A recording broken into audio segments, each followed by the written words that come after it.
Ada seseorang bekerja di tempat yang haram, jelas ini haram dia, dan dia akui ini haram, tapi dia nggak mau keluar. Kenapa dia nggak mau keluar? Dia katakan, anak saya 4, Ustaz. Kalau saya keluar, anak pertama bayar kuliahnya gimana? Anak kedua SMA-nya gimana? Harus bayar uang gedung. Maka saya tetap bertahan karena faktor kondisi. Ini bukan sombong loh Ustadz, ini faktor kondisi. Hadirin enggak. Itu sok pintar. Itu sok pintar.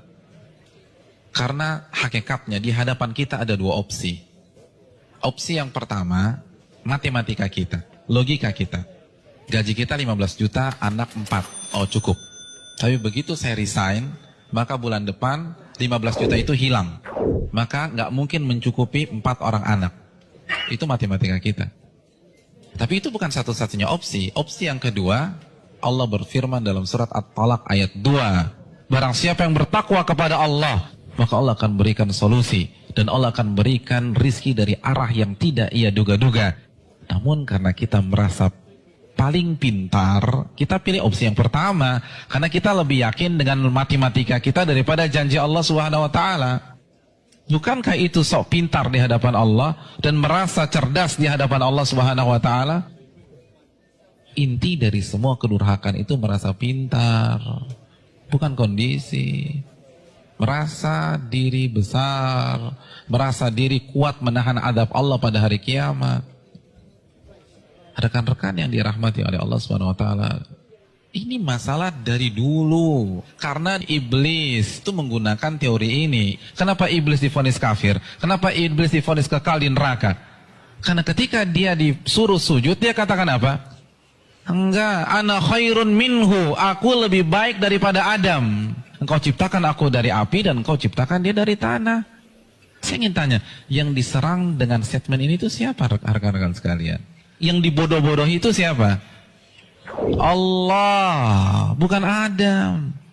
Apa maksudnya? Ulama mengatakan maksudnya, ya Allah, engkau perintahkan aku sujud kepada Adam, sedangkan dia dari tanah dan aku dari api. Ini perintah yang tidak masuk akal, gitulah. Ini perintah yang bodoh. Kalau bahasa Arab, ini nggak worth it banget nih Allah, gitu loh. Makanya kan Allah langsung habisi dia. Aba wastakbara wa kana minal kafirin. Ini bukan hanya semata-mata sujud, hadirin. Ini lebih besar dari itu. Nah begitu juga dengan orang yang banyak maksiat sekarang. Ya nggak mungkin lah ada orang mengatakan ngaku muslim gue lebih pintar dari Allah. Enggak lah. Tapi dengan cara dia membantah ayat Allah, menolak hadis Nabi, itu kan rasa pintar. Merasa pintar. Akhirnya dibantah, dijawab. Hadirin, simpel aja, saya kasih 2 contoh dalam masalah ini. Asy-Syu'ara ayat 61, ini jelas. Ketika Allah perintahkan Nabi Musa untuk lari, untuk keluar dari Mesir. Lalu apa yang terjadi? Dan ketika kedua kelompok itu sudah saling melihat, Fir'aun sudah melihat Nabi Musa di hadapannya, dan Musa kalau menoleh sudah melihat Fir'aun. Innala mudrakun. Maka sebagian pengikut Nabi Musa itu mengatakan kita akan tertangkap. Kita akan tertangkap. Kenapa? Depan laut merah, belakang Fir'aun. Logika main, ketangkap. Matematika main, ketangkap. Lalu apa kata Nabi Musa? Qala kalla, bukan begitu. Inna ma'iya rabbi sayahdin. Sesungguhnya Allah bersamaku dan Allah akan memberikan petunjuk. Maka setelah Nabi Musa berbicara demikian, baru Allah wahyukan anidrib bi'asakal bahra fanfalaqa. Pukulkanlah tongkatmu ke permukaan laut, maka laut pun akan terbelah. Ada 2 sikap yang kontradiksi. Yang satu begitu melihat kondisi real di lapangan, langsung menggunakan akalnya. Kita ketangkep nih. Tapi Nabi Musa enggak. Beliau merasa bodoh di hadapan Allah. Maka beliau tidak menggunakan pemikirannya, tidak menggunakan logikanya, tidak menggunakan matematikanya. Nabi Musa lebih percaya dengan janji Allah, in tansurullah yansurkum. Jika kalian menolong agama Allah, Allah akan tolong kalian. Orang nggak akan bisa seperti ini kalau dia nggak merasa bodoh di hadapan Allah. Hadirin, saya ingin bertanya, Pengikut Nabi Musa itu siapa sih? Bani Israel. Bani Israel itu bodoh atau pintar? Pintar. Dan Nabi Musa adalah anak bangsa Bani Israel yang tercerdas pada saat itu. Yang satu merasa bodoh, yang satu merasa pintar. Dan yang benar adalah yang merasa bodoh di hadapan Allah. Ternyata seluruh analisa, prediksi yang diucapkan oleh seluruh orang-orang yang mengatakan kita akan ketangkap salah semua.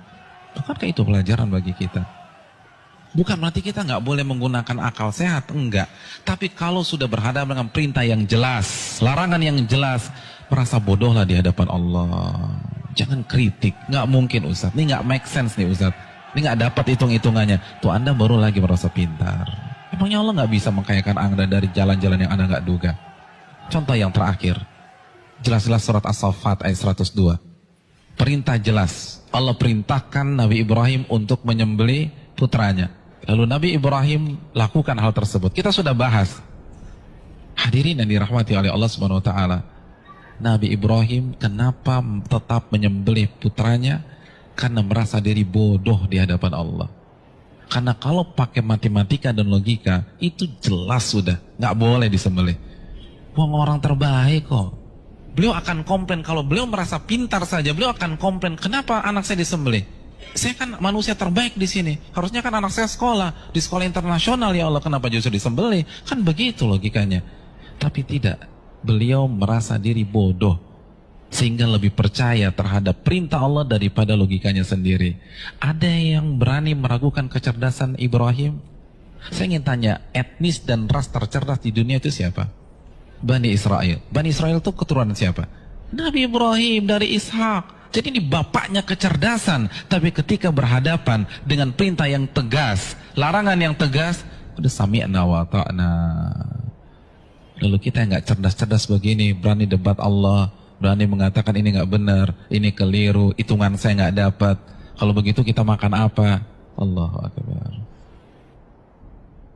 Janganlah kalian mati kecuali kalian menjadi seorang muslim, pribadi yang menyerah kepada Allah. Kita yang mengkrit hari terakhir hidup kita. Dari sekarang, hadirin sekalian, dari sekarang menyerahlah kepada Allah.